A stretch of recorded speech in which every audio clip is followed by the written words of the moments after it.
Sehr geehrte Damen und Herren, guten Abend und herzlich willkommen zum Donnerstagabend im Museum.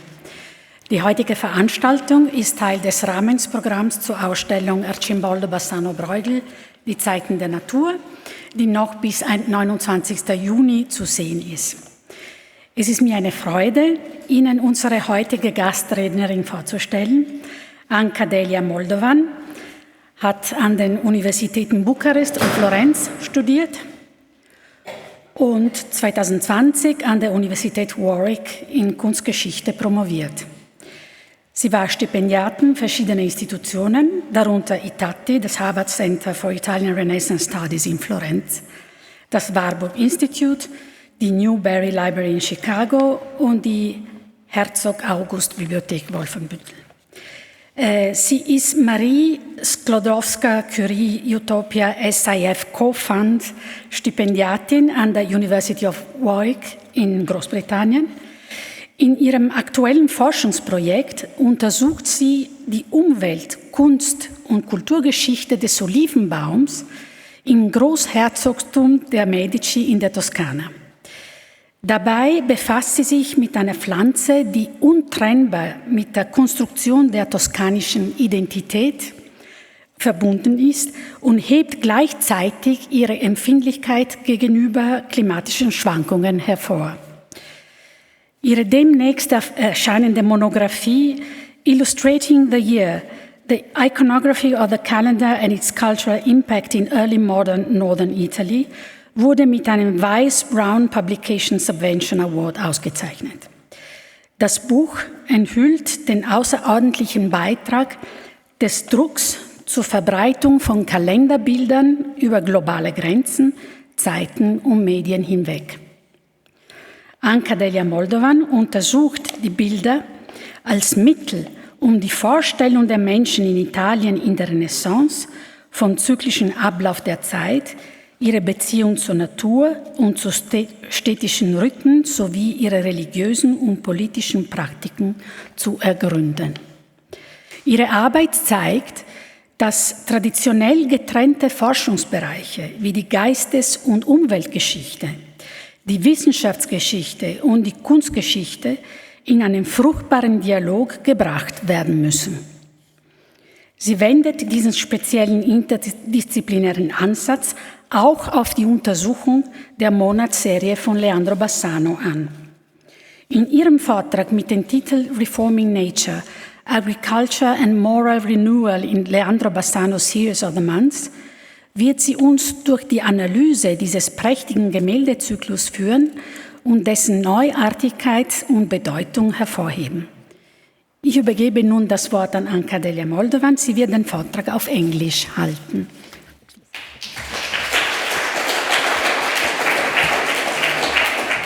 Thank you, Francesca, I'm going to switch to English. Thank you, Francesca, for the very kind introduction and for the invitation.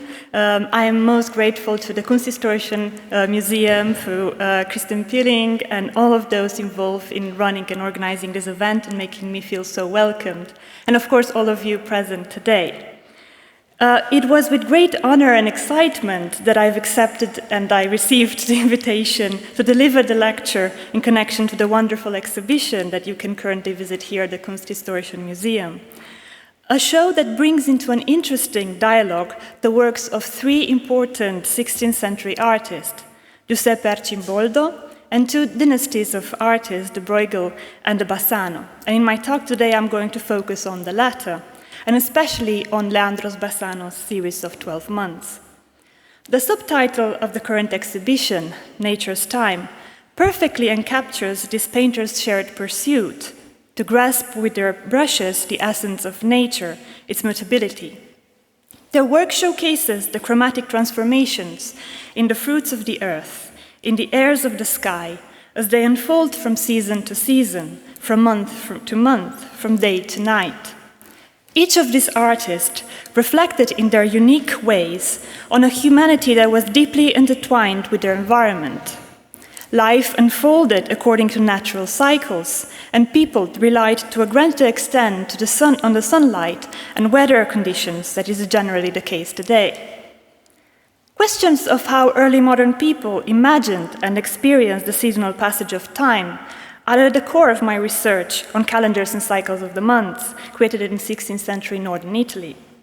So I'm delighted to see artists that dedicated their work to these topics reunited in the exhibition. The Kunsthistorisches Museum holds one of the richest collections of paintings by Arcimboldo, Bruegel, and Bassano, reflecting on the high esteem in which the Habsburg court held these artists and the natural subjects they engaged with. So what better place and time to talk about Leandro's series of 12 months than now? And if you haven't seen the exhibition yet, I strongly encourage you to visit it because it is a unique opportunity to closely admire this extraordinary series. You'll also be able to see how the cycle developed in dialogue with Bruegel's seasons and earlier works by the Bassano family. This is one of the key aspects that I will address today. Alongside, I will also examine how Leandro's month engaged with a variety of printed visual and textual sources, including illustrated liturgical calendars and agricultural treatises. Leandro trained in the family workshop led by his acclaimed father Jacopo in Bassano del Grappa, a small town in the Venetian terraferma located alongside the river Brenta, at the foot of the Venetian Prealps. A map of this town that you can see in the slide, attributed to Leandro and his elder brother Francesco, captures the lively activity alongside the river, showing busy water mills, timber frames, timber rafts, boats ferrying people and goods. It highlights how closely Bassano was connected, both physically and economically, with the surrounding rural area.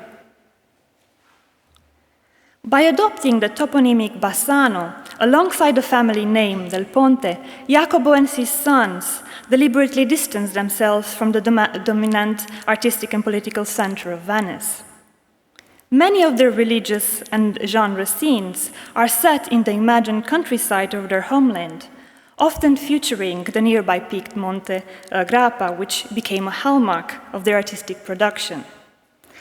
The Bassano family repeatedly rendered this mountain with great accuracy in the background of their paintings, while populating the foreground with a plethora of animals and rural figures. The 16th century Florentine Raffaello Borghini famously praised Jacopo's ability to paint these rural actors with so much liveliness and grace that the things depicted seemed natural, especially the animals and the varied household furnishings. Claiming a peripheral identity did not mean the Bassano family was inactive in the Venetian scene, even before Francesco opened his independent workshop in Venice in 1579. Although the renowned 16th century artist and biographer Giorgio Vasari dismissed Jacopo Bassano as a specialist in minor field of genre paintings, an artist of little works and animal of every kind, this characterization does little justice to the extraordinary local and international success that the family of Bassano enjoyed. This success was closely tied to the thematic cycles depicting biblical parables, the seasons, the elements, the months, which Bassano and his sons developed from the mid-1570s. The widespread popularity of these works was the result of the family's entrepreneurial mindset. The workshop opened and operated collaboratively, painting in Jacopo's distinctive style and catering to a broader clientele from wealthy artisans to European courts and to the Venetian patricians with mainland estates. While numerous medium-sized copies and variations of the season survive today, the higher production cost associated with the cycles of the months required the investment of prominent commissioners. This was indeed the case for the two surviving sets, a monumental scale that you can see on the slide, by Francesco and Leandro respectively. It is not certain which member of the Bassano family first designed the series.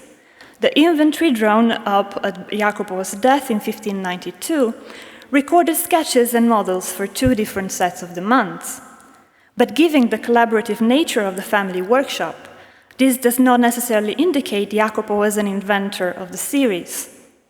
Already in a 1581 letter to the Florentine collector Niccolò Gaddi, Francesco Bassano noted that his father no longer drew due to old age and poor eyesight, suggesting Jacopo's diminished role in the invention of new works. In the same letter, Francesco expressed his desire to paint the cycle of this month, proposed to an unnamed patron on a larger scale to better show off his art. This likely refers to the series signed by Bassano and dated to the mid-1580s, which Grand Duke of Tuscany, Ferdinando I de' Medici, sent in 1590 as a diplomatic gift to the Spanish court. 7 of these canvases survive today, spread across various institutions in Madrid. The second series of the month it will come up eventually, I think. It was probably the one that Emperor Rudolf II himself commissioned to Jacopo Bassano. The theme of natural cycles strongly resonated with the Habsburg court. There, the 16th century Milanese painter Giuseppe Arcimboldo, one of the other major artists featured in the exhibition, had already created his distinctive anthropomorphized 4 seasons and accompanied 4 elements for Maximilian II. Through the imaginative combination of parts and elements, this work celebrated the harmonious governance and eternal legacy of the dynasty. Moreover, in 1590, Arcimboldo portrayed Maximilian's son and successor, Rudolf II, as Vertumnus, the Roman god of season.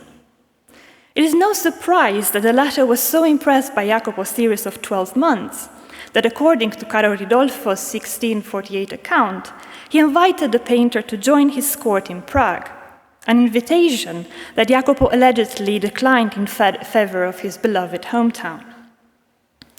The series of the months signed by Leandro, 9 of which are in this building and you can admire in the exhibition, is likely the series that Rudolf II admired himself.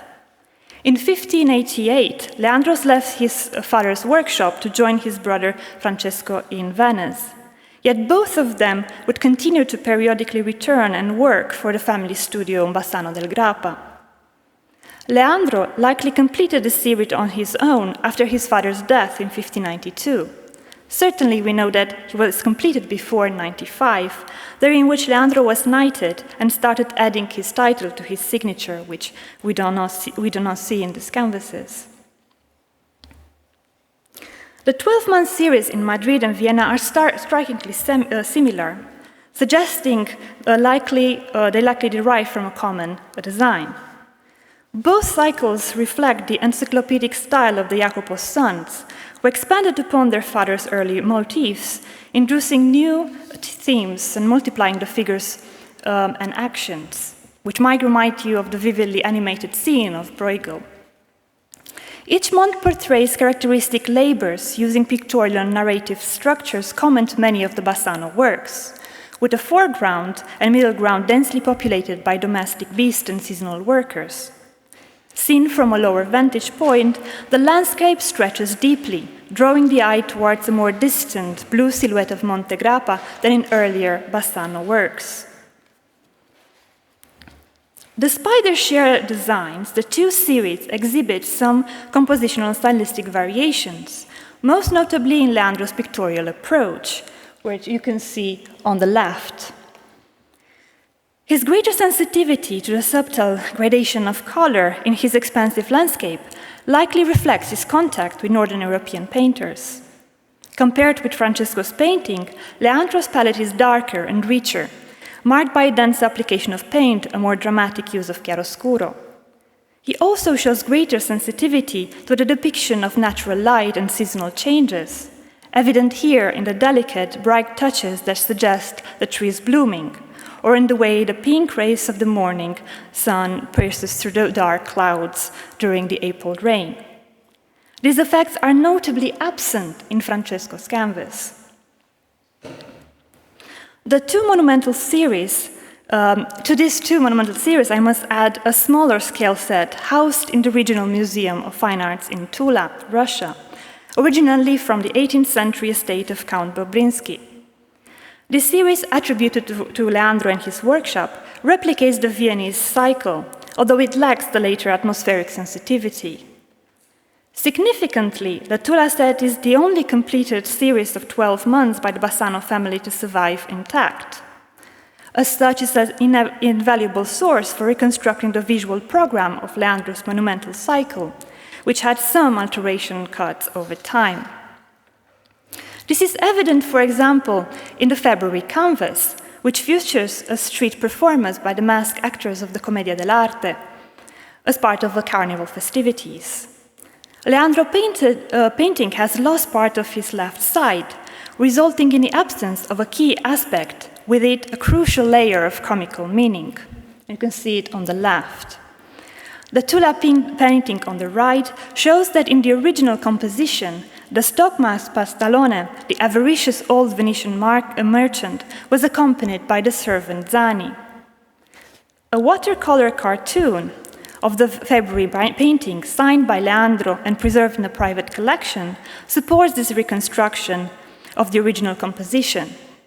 In the intact version, Zani mischievously appears behind his master, striking out his tongue and making the sign of horns, to insinuate that Pantalone's mistress had cuckolded him for the young youth player accompanying her in the painting, a central theme of 16th century Italian comedy. I will return to this carnival scene in the second part of my talk, so I invite you to keep it in mind, as we now turn our attention to integrate Leandro's series into the broader northern Italian visual and material culture of the 12 months. Christian thought traditionally viewed physical labor, such as that represented by Bassano, either as a form of divine punishment or as a path to redemption following the fall of humanity. Early figures engaged in distinctive occupation associated with each month of the year were placed to adorn the entrances in Romanesque churches or the calendar paintings of calendar pages of liturgical books. These depictions of human life symbolizes nature's time, to borrow the title of the exhibition, a cycle of continuous growth and decay, set in contrast to the God's time, which ultimately led to the All Souls, the final judgment. By the 15th century, these monthly figures had evolved into real genre scenes, both in northern Europe and Italy. On the right side of the slide, you can see a lively episode from a miniature Milanese Book of Hours, where the artist Pietro Birago illustrated the month of April. One worker is shown plowing the land, while two others are carrying a goat and a basket of eggs to the market. Details that vividly reflect the local material culture. Already from the 15th century, seasonal images began to expand beyond the pages of manuscripts and into the walls of secular buildings and courtly palaces. While in this tapestry from the first decade of the 16th century, the occupation of the months were also woven.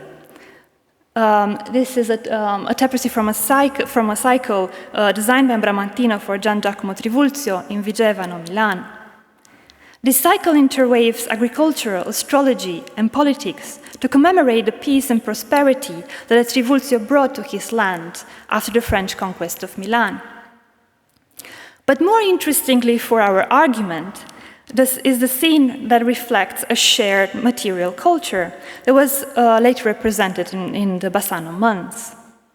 Activities such as the breaking and scratching of flags in November and the preparation of sausages in December are echoed across both cycles. Bramantino also included a carnivalesque celebration of the city square, although he placed it in January rather than February. Tools and vessels containing seasonal products, cherries, pears, apples, and turnips, are similarly presented in the foreground. The idea of representing the passage of seasons and months through monumental easel paintings, like those by Bassano, was, however, a novel development in the Italian context. It found, however, significant precedent in the Flemish pictorial tradition, most notably in Peter Bruegel's 1565 cycle of 6 panels, 5 of which survive, after which three are held in this museum. And if you've already had the chance to visit the show, you'll have felt compelled by both Bassano family and Bruegel to wander through their landscape in search of details hidden in their distances. This immersive way of experiencing painting landscape was characteristic of the Flemish art. Comparing Bassano's and Bruegel's paintings, you also would have noticed similar episodes of rural life, such as the communal meal during the harvest work. Another subject explored by both artists is the seasonal movement of livestock to distant mountain pastures. This seasonal activity became increasingly widespread between the 15th and the 16th century in pre-alpine regions, in response to the reduction of common land and the enclosure as meadows for equestrian use. Leandro depicted herds departing for highlands in May, while Bruegel illustrated their return in the autumn. Alongside these thematic parallels, both Bassano and Bruegel were deeply invested in capturing the chromatic shifts in nature and in atmosphere, lightening, saturating, or darkening their palettes as seasons changed and succeeded each other. The invention of oil-based painting by the mid-15th century Netherlandish artist gave painters the unprecedented ability to reproduce the effects of natural light. And we've already seen this in the exceptional backgrounds of Leandro's series. Even more impressive is Bruegel's skillful layering of pigments to depict the coastal fog shrouding the distant valley, where the sun of the summer meets the sea, or the swailing of rain-heavy clouds in the early spring, which turns day into night. In Jacopo Bassano's earlier iteration of seasons, the painter similarly linked the seasonal cycle of rhythms to the day and night. Francesco and Leandro further expanded on this connection in the 12 canvases, where each month is possibly associated with one of 12 hours of the day. But I'd like to linger a bit longer on Jacopo's series of seasons, because despite their obvious differences in mood and style, I believe it to offer a valuable insight into better understanding Francesco and Leandro's later cycles. One of the most distinctive features of Jacopo's early seasons is the inclusion of miniature biblical episodes set atop mountainous formations. The idea of placing sacred figures between vast natural landscapes or among densely populated scenes had been famously explored by Flemish artists such as Patinier or Bruegel himself, though not specifically in relation to seasons. By inserting this episode, Jacopo drew a parallel between nature's organic cycle and the story of the fall and redemptions of human. When comparing this early iteration of seasons to Flemish cycle that preceded it, it is evident that Jacopo's canvases lacks, however, Bruegel's breathtaking imaginative landscape expanses. Equally, they do not depict the neatly organized fields and gardens, which showcase the human's transformative impact on the land. Nor do they convey the Bacchic behavior and corporeality of Bruegel's peasants, as portrayed by the latter in another zoomed-in treatment of the 4 seasons, for a series of prints published by Hieronymus Gluck in 1570. It was around the same period that Jacopo, possibly with the collaboration of his elder son Francesco, and likely aware of these engravings, produced his own interpretation of the theme. In Jacopo's version of seasons, the agricultural fertility is not immediately apparent. Instead, it reveals itself through traces of labor embedded in the landscape. In the summer canvas, for example, Jacopo hid the field of grain within the grassland on the left-hand side of the painting. In the threshing scene depicted on the opposite side, the golden wheat ears dissolve in the surrounding colors. Mountains, grass, trees, and thatched roofs of rustic cabins are all crafted from the same organic material. Fluid strokes of paint of burnished greens and golden browns blend every element into one another, blurring the boundary between culture and nature, between built environment and untamed landscape. In a recent article, James Pilgrim linked Bassano's landscape to the marshy, fragile environment of the Venetian terraferma. These territories underwent major reclamation projects between the 15th and the 16th century to create new profitable agricultural land. As Venice lost its maritime economic power and turned towards the dominion of the hinterland, Venetian society increasingly shifted its mercantile activities, building villas that served both for profitable farms and summer retreats. A surge in publication of estate management treatises during the second half of the 16th century accompanied these environmental interventions. Agronomists such as the Brescian Agostino Gallo and Camillo Tarello drew on the previous works of Columella, Palladius, and other classical agronomists. Yet their new treatises were more concerned with addressing local, specific economic and ecological realities. Pilgrim noticed how Bassano's painting closely recalled Agostino Gallo's successful treatise entitled Le 20 giornate dell'agricoltura e dei piaceri della villa, which Gallo first published in 1564 and expanded through 1568. Written as a fictional dialogue in the style of pastoral eclogue, Gallo's text featured 20 days of conversation between two Brescian noblemen, Giovan Battista Avogadro, landowner and possibly the voice of Gallo himself, and his guest, Messer Vincenzo Maggio.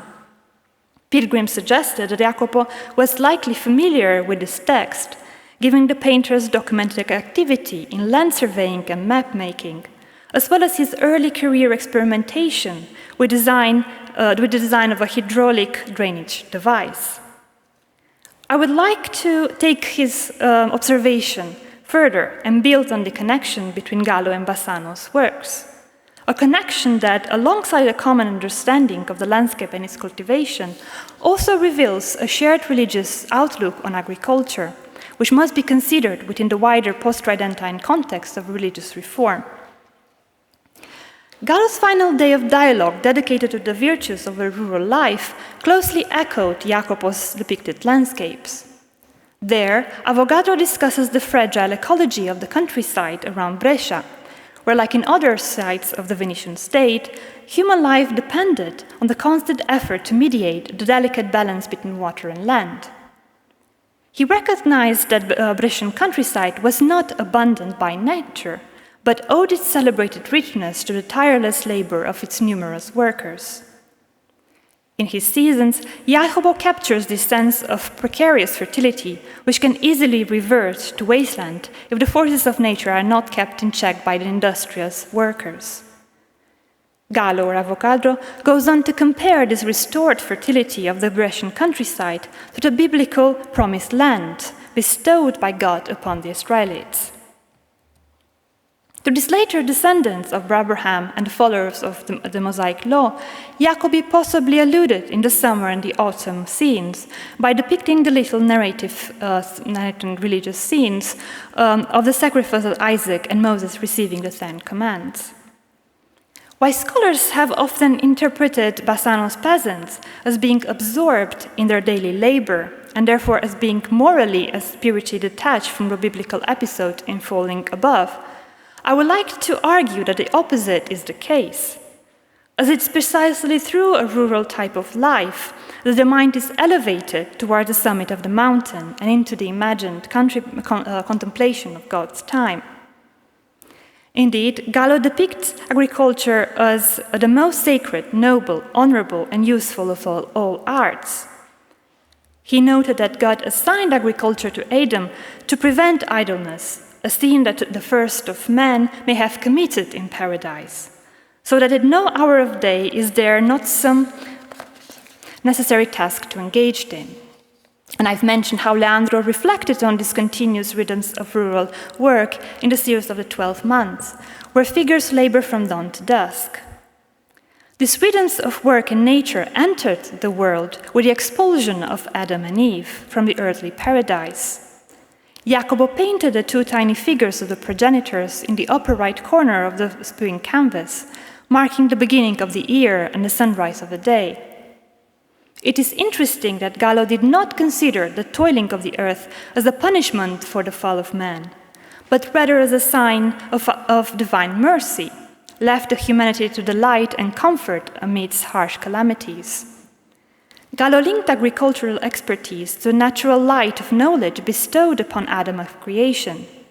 According to the Brescian agronomist, this natural light moved the most prudent of Greeks and Romans, though unaware of the true God, to withdraw from the falsehood of the city life. Jacopo pictorially conveyed this inner light of knowledge in his rustics actors, painting them in bright tones and highlighting their linens through thick white touches of paint. These figures at work appear to glow against the surrounding landscape. Through agricultural labor, human could aspire to salvation. In this superb nocturnal winter scene, the solitary figure of Christ carrying the cross on Mount Golgotha on the left is mirrored in the posture and color of the garments of a woman carrying wood in the valley. Christ's death in the story of the Bible parallels the fading of nature and daylight in Bassano's landscapes. Christ prefigures resurrection, signifies humanity's ultimate redemption and the promise of divine time. Meanwhile, however, a newborn baby warming by the fire on the right of the canvas anticipates the renewal of the nature in the spring. As scholars have noticed, Simon Lando, a secretary of the Venetian Doge, bestowed by testament a copy of Jacopo's successful series of seasons for the Franciscan convent of Santa Maria Maggiore in Venice.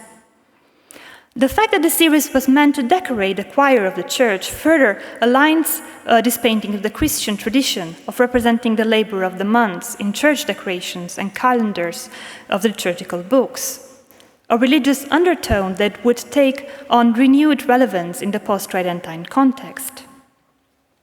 Returning, though, to the connection between Bassano and Gallo, we cannot ignore that the ultimate aim of the Brescian agronomist was that of increasing the productivity of the country estate.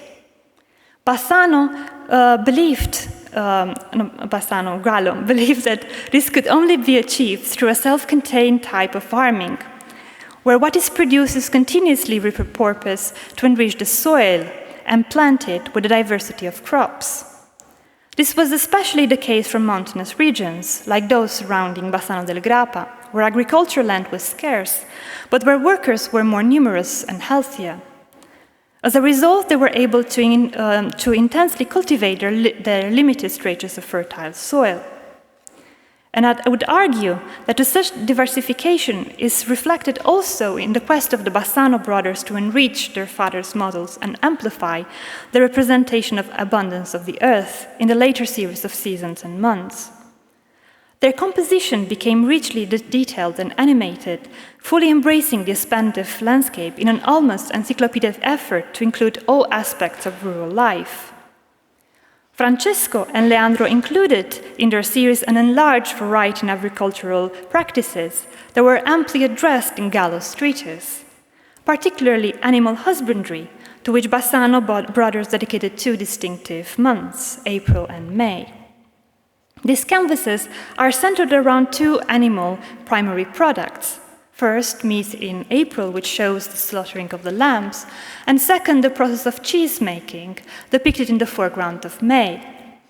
The middle ground and the background of the later painting shows instead herds departing for higher pastures, as mentioned by Gallo for this time of the year. To this subject, the Brescian agronomist allocated 2 full days, during which Avogadro invited a shepherd and cowherd called Scaldrino to speak as an expert.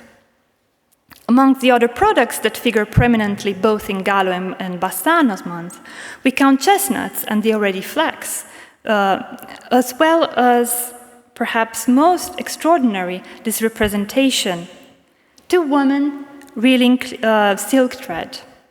Sericulture was treated in detail by Gallo, who also mentioned the important role played by women in this industry. And we know that the women of the Bassano family, as Francesca told me today, were involved in sericulture themselves. Silk farming found some of its major center of production in Veneto and Lombardy between the 14th and especially 16th century. And while the Bramantino tapestry did not especially represent silk making in his designs of the tapestry, this does not mean that silk was absent from the latter. Instead, it was embedded in their materiality, since silk thread was used in their production. I would also like to mention that Arcimboldo dedicated a series of sericulture, a series of drawings to sericulture to Rudolf II, today held in Boston. The emperor had therefore the chance to admire this activity again in the Bassano months. Leandro depicted the silk rearing on the left side of the July canvas, which, as you can see, has been dramatically altered and separated from the rest of the painting. But we can appreciate the whole original scene in the Tula copy. There, sitting on the right side corner, a noble lady suffering the heat of the season is lavishly dressed in an embroidered silk garment. It is interesting to notice that the evolution of the imagery in the Bassano cycle of the months paralleled the major iconographic and cultural shift evinced in the illustrations of printed liturgical calendars. In my research, I've examined the calendars found in the opening of Roman missals, liturgical books used for the celebration of the Catholic Mass. They were printed in Venice up to the end of the 16th century. And I'd like to kindly ask you to bear with me as I briefly guide you through this inquiry, because I believe this results to be important for understanding the reason beneath the iconographic change in the Bassano month, with respect to the series of 4 seasons. Namely, the inclusion of urban scenes in the Carnival and Lent celebrations in the canvases of February and March. My systematic analysis recorded a significant shift in calendar imagery between the first and the second half of the 16th century. Up until 1562, month illustration consistently featured an agricultural pattern depicting the manure spreading in February and vine pruning in March. However, from around 1550, the number of illustrated calendars sharply declined, and by 1562 ceased entirely for more than a decade. This decline coincided with the major cultural and religious transformation brought about by the Council of Trent. Convened between 1545 and 63, the Council represented the Catholic Church's formal response to the theological and moral challenges posed by the rise of the Protestant Reformation. The Council initiated a series of internal reforms, including that of liturgical text, to ensure a greater uniformity in worship. When the Reformed Missal was finally printed in 1570, its calendar no longer included illustrations, deemed perhaps to be too anachronistic. Exclusive printing rights were granted for 10 years to ensure the tight control of the production and distribution of the religious text. However, continuous violation of the ban by Venetian printers eventually led to the relaxation of the printing privilege. And in 1576, calendars started to be illustrated again, combining traditional agricultural occupations with a new iconographic pattern for February and March, depicting Carnival and Lent. As mentioned, this novel organization of time, structured around civic and religious rhythm, is also echoed in Bassano's months. While this series generally evolved from the imagery of the seasons, the canvases of February and March sharply contrasted the previous agricultural cycle by the Bassano family. And I will focus on this later talk exclusively on the Leandro sets of the months, since Francesco's respective canvases were lost in the 1915 fire that devastated the Palace of Justice in Madrid, where they were held at the time. Although I believe that Francesco's paintings showed a similar iconography with the one of Leandro. In February and March, Leandro documented the diversity of the city square during its seasonal transformation from Carnival to Lent. Rooted in pagan tradition, Carnival functioned as a period of social liberations that preceded the 40 days of Lenten rigor. The social disorder instigated by Carnival raised concerns for both lay and religious authorities, who systematically tried and failed to impose their control over this period of the year. At the same time, it is important to notice that the Catholic Church did not seek to entirely abolish Carnival, but rather proposed alternatives to the popular festivities. Catholics tried to reinforce the balance between sacred and profane time against the Protestant attacks on feast and fast. The new iconographic pattern of the months, showing the passage from Carnival to Lent, mirrored these post-Tridentine efforts to maintain the division of the year according to religious and temporal rhythms. As you can notice from the slide, both Leandro and the woodcut of February represented the theatrical performance of the Italian comedy during the Carnival season. The years of the Council of Trent were also the years in which the Commedia dell'arte, in fact a term coined in the mid-18th century, emerged in the Veneto region of Italy. Its early professional activity of the actors were organized in itinerant troupes, which held paid performances in both public and private context. The woodcut, first featured in the 1576 Missal, depicts an early visual document of the comic group by the master Pantalone and his servant Zani, performing at a court banquet. The image presents a rather accepted form of theatre, one that related to the traditions of noble celebrations. In this sense, it is worth noticing that a woodcut conceals an indispensable element of Pantalone's usual costume, namely the phallic padded codpiece, a comic display of man's virility. In the analog Bassano scene, Pantalone suggestively shows off his phallic codpiece next to his long dagger while leaning forward towards a young lady. As I've mentioned already at the beginning of my talk, this comic scene is further enhanced by the recovered figure of the Zani making the sign of horns behind his master's back. The Catholic Church, and especially the Jesuit order, which had been established in 1540, directed its disapproval mainly against this form of marketplace performance. The plot of the Innamorati depicted by Leandro particularly raised high moral concerns, since it implied the presence of women on stage acting for financial gain. The market square, the ultimate symbol of urban environment, became a theater of negative human behaviors. And Leandro seems to deliberately emphasize the excess of the carnival time as a period of folly, gluttony, sin, and sexual promiscuity, interestingly associated to the city rather than to the rural space. In doing so, he aligned his cycle of the months with contemporary debates rooted in classical literature, which contrasted the city and the countryside as two economic and morally opposite spaces. The courtesan and boisterous celebrations, such as the bull chase, a popular spectacle during the Venetian carnival that you can see at the background of the February canvas, to these, both Leandro and Gallo opposed the true pleasures and freedoms of the villa. In contrast to the excess of the urban festivities, Leandro illustrated the noble rhythms of rural life as enjoyed by the landowners. These activities do not portray the heavy toils of agricultural labor, but rather depicts leisure strolling through the blooming gardens, hunting excursions, and intellectual conversations. When questioned by his guest about how he observed Lent in the countryside, Avogadro responded by asserting that there is no better place than a rural setting to fully embrace the sacred season. In this period, Avogadro recounts, since no kind of meat is eaten, we neither hunt nor shoot birds. In place to those pleasures, we read sacred books and listen to virtuous teachings of our devout curate. At times, we write to receive indulgences, and we also visit friends in nearby villas to enjoy it in honor recreations.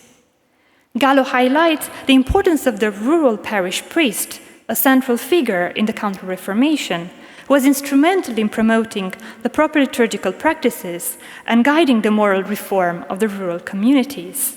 And in March, Leandro depicted a priest addressing the congregation against the background of the countryside. The canvas signaling the transition from the celebration of the Carnival to the observance of Lent, which began on Ash Wednesday, 40 days before Easter. This annual passage marked a radical shift in humans' behavior, proclaiming the triumph of spiritual and moral conduct over the desires of the lower body. Both Leandro's canvas and the relative woodcuts from the 1566 Missal included the pruning of the vine, the traditional agricultural iconography associated with the month of March. But they relegated to the background, Instead, both painted and printed image focused on the depiction of pious men and women making their way to the church as prescribed during Lent.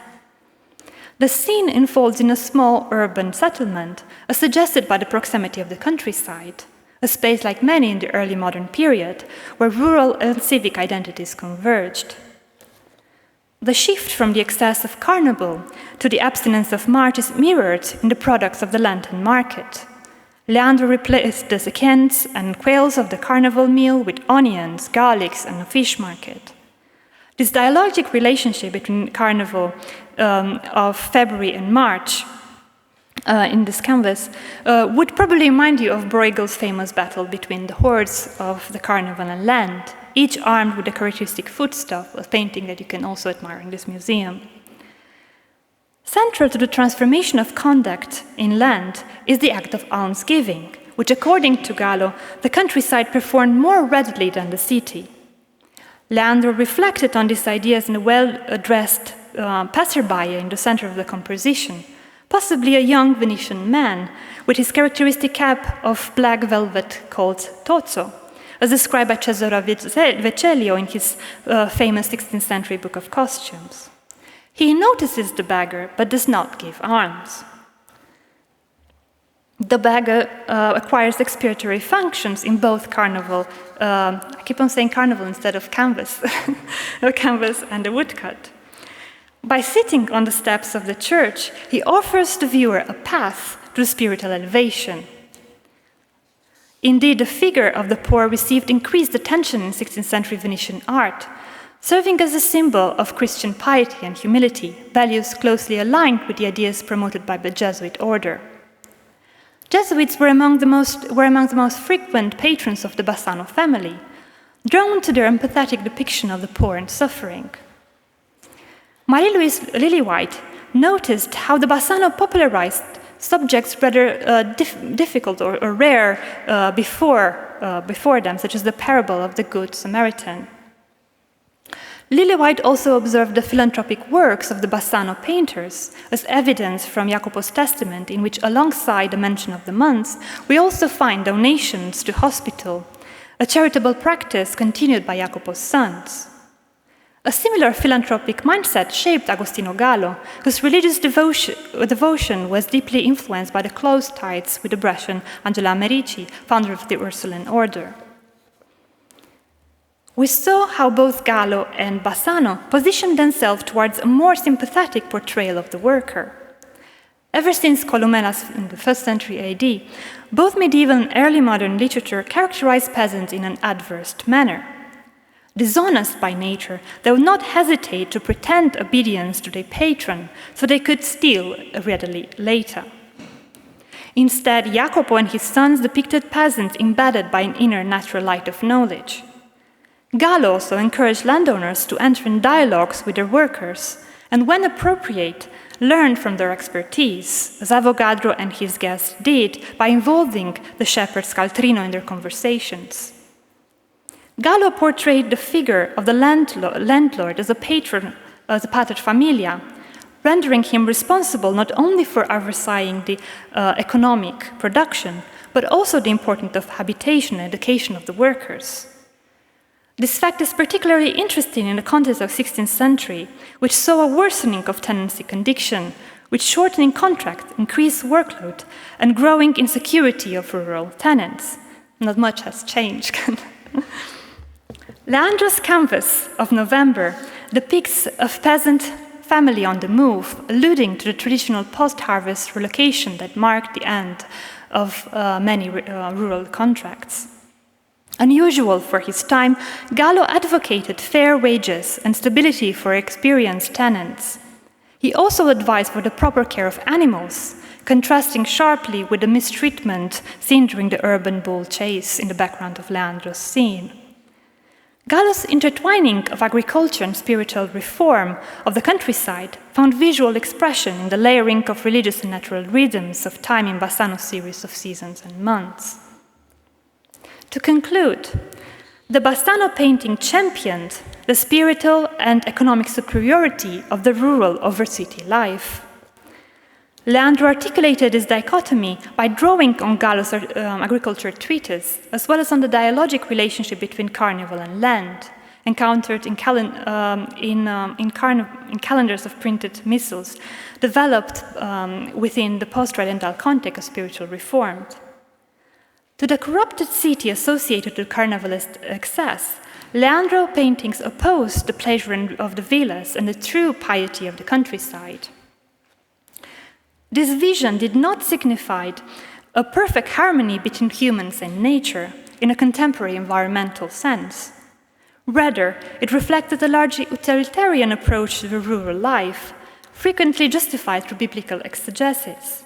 In Jacopo's early series of seasons, this was made explicitly through the inclusion of miniature religious episodes embedded within the scenes of agricultural labor. Both Bassano and Gallo envisaged the ideal villa farm as a self-sufficient and integrated system, where agricultural production was inseparable for the well-being of both workers and animals. This productivity was closely tied to the continuous rhythms of rural labor needed to maintain the health of the fragile terraferma environment. Created by the Bassano family, art is renowned for the empathetic portrayal of rural actors and their sensitivity to the rhythms and variation of natural world. The 12 canvases of the month presented painting and agriculture as collaborative forces in the economic and moral renewal of the post-Tridentine countryside. And along with these conclusive remarks, I would like to redouble my recommendation for everyone to go and see these exquisite paintings in the exhibition. Thank you.